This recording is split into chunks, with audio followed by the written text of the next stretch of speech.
Hi, welcome to another episode of Hot Takes. I want to talk about housing in Scotland. I want to talk about Shona Robison because it's obvious she knows nothing. But before I do, I know a lot of people know my background, but just for those who don't, I come from a housing background. I worked for a house builder, amongst other things. I worked for several companies in the trade, but 35 years in construction finance, running accounts offices, doing planning, budgeting, return on investments, that sort of thing, risk calculations, profit and loss, that sort of thing. It's all the things, risk management, that sort of thing. So I know particularly of where I speak, and so I just want to offer that I have got some expertise, knowledge in where I speak. But it seems Shona Robinson has not. And she, in fact, after a car crash interview, she's been branded as being, quote, beyond laughable at her lack of knowledge of what she was trying to explain. There's a housing bill going through at the moment, and it's just appallingly bad. And there's no two ways about it. One of the things they're talking about is rental caps. Now, when you cap rent, it's a really bad move. One, it means landlords will be disinclined to offer rents, and they will, in fact, end up selling those houses and getting out of the market. Number one. Number two, people who would otherwise build to rent are again disinclined to do that because it takes roughly speaking, about 15 years or so, depending on the type of building, but it takes roughly 15 years of constant rents coming in to get the return on investment for a property that you've built for rental purposes. And that is assuming indexation of rent. Now, if you don't index the rent, then you may never get your return on investment. And just as an example, it isn't just the cost of the build.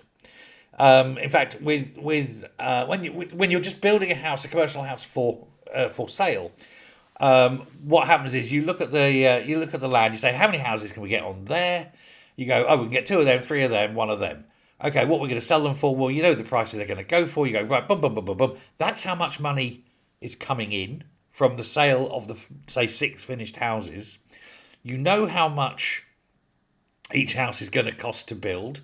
You know you want a 30% return. So whatever the profit of that profit margin, or sorry, whatever the total sale value is, 30% of that has got to be a profit. You then take off the build cost of the house, materials and labour, plus any planning and overhead fees, and what's left out of the what you think will be the expected sales, that's what you offer for the land. Everything's backwards. That's what you offer to buy the land for. So you know what your profit is. It's hard baked into the house. Not the same when you're building for rent. So when you build for rent, you have to do basically an amortization of rents over time and see where your break-even point is.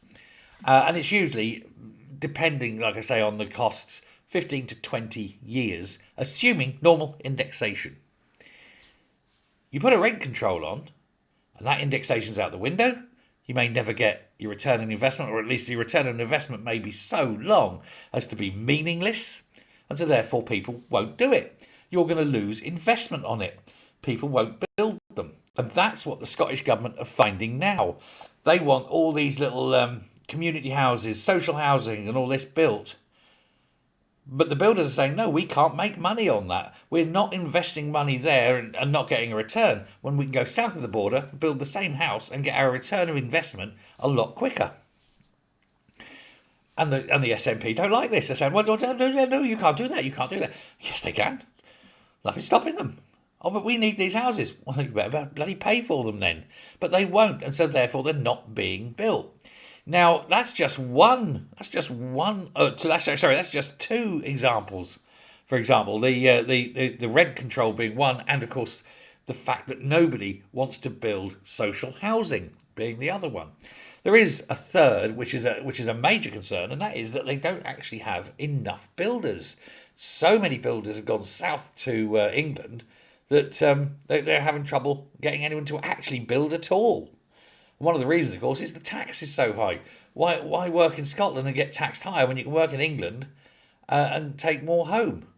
It seems eminently sensible, doesn't it? But Robinson was sitting there being interviewed and saying that everything was wonderful. She said that her housing policy was going to be a great success and it would lead to it'd encourage builders to come to Scotland and build. No, it won't. And I'm talking here as an expert. Everything in that bill is designed to disencourage house building, to drive investment away, to make it harder for Scotland to ever have enough homes. She hasn't got a clue. And it isn't, like I say, just the rent controls.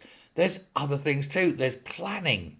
There's the fact that they want a greater number of social housing on any site. Roughly, you should be 5% social housing.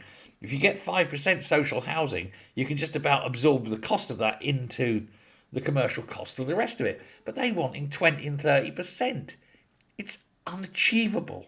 Nobody is going to do it. They want, the houses have got to have heat pumps. Nobody's going to buy a house with a heat pump. For God's sake, these people are dumb. There's so many things disincentivizing housing investment that it makes you wonder if it isn't deliberate so that they can maintain this housing emergency as long as possible. And don't forget, at the same time, whenever immigrants go into like Glasgow or Edinburgh or Aberdeen or wherever, they are given priority over the locals for any social or council housing that comes up. I mean, this is quite literally stirring up the red ants and the black ants and watching them fight. This is going to lead to immense social issues, community issues. Should we just call it what it is? It's going to lead to blood on the streets. You can't keep bringing immigrants into Scotland and handing them the homes while telling indigenous Scots to bugger off and boiler your heed because, you're not an immigrant, you don't count. Not at the same time as you're making it impossible for new houses to be built. And of course, as any new house is built, it's going to be given to an immigrant, so it's there. But this seems to be the plan. It seems to be what the SNP government are striving for. Doesn't it? I mean, it can't just be incompetence. They must know what this is going to do. Let me know what you think. Till next time. Goodbye.